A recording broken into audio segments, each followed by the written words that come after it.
اللہ کے ساتھ گمان رکھنا واجب ہے اور اچھا گمان رکھنا واجب ہے. یعنی یہ ضروری ہے کہ آپ اپنے رب کے بارے میں جب بھی سوچیں رحمت والا ہی سوچیں، فضل والا ہی سوچیں، کرم والا ہی سوچیں، عطا والا ہی سوچیں.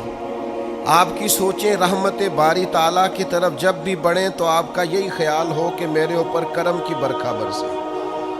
صحابہ فرماتے ہیں نبی پاک صلی اللہ تعالیٰ علیہ وسلم نے اپنے وصال سے 3 دن قبل ارشاد فرمایا، اللہ کے حبیب علیہ السلام جب دنیا سے پردہ فرما رہے تھے تو حضور صلی اللہ علیہ وسلم نے جو رخصت ہوتے وقت ظاہری پردہ کرتے وقت وصائے فرمائے، وصیتیں فرمائی، تو 3 دن قبل حضرت جابر ابن عبداللہ فرماتے حضور نے ہمیں فرمایا تم میں سے کوئی بندہ دنیا سے نہ جائے، یعنی آخری دم تک تم میں سے ہر بندے کا یہ حال ہو کہ وہ اپنے رب کے ساتھ اچھا گمان رکھتا ہو. اور دوسرے مقام پہ نبی کریم صلی اللہ تعالیٰ علیہ وسلم بیان فرماتے ہیں، اس کو حدیث قدسی کہتے ہیں. نبی پاک صلی اللہ تعالیٰ علیہ وسلم فرماتے ہیں اللہ تعالیٰ بندے کے ساتھ اسی طرح کا ہی معاملہ کرتا ہے جس طرح کا بندہ گمان کرتا ہے.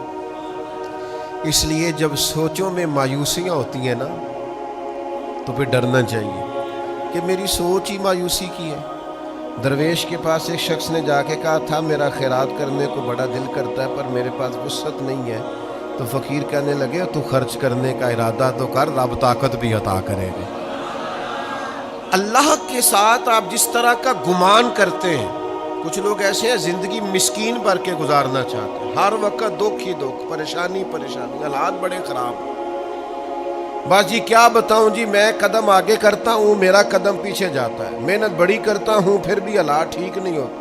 او بھائی حالات ٹھیک کرنے کے لیے سب سے پہلا نسخہ یہ ہے کہ تو اپنا گمان ٹھیک کر، تو اپنا ارادہ ٹھیک کر.